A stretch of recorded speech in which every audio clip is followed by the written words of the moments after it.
今天教大家一个隐形口袋的做法。我们按照画线的位置，我们走到线，这样车上来，然后打剪口，打这个剪口一定要剪到线根的位置，然后把袋部折叠过来，我们在袋部这边压上一个0.1的明线，然后再把第2块袋部放上去，2块袋部合起来，我们走到边线。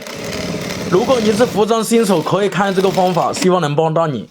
然后把袋部翻过来，我们再压上一个0.6的明线。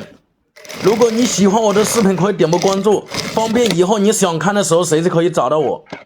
然后把第2块裁片放上去，车到这个袋口的位置，我们一定要车这个袋口这个角这个位置，压脚紧靠这个边，这样做好的袋子才好看。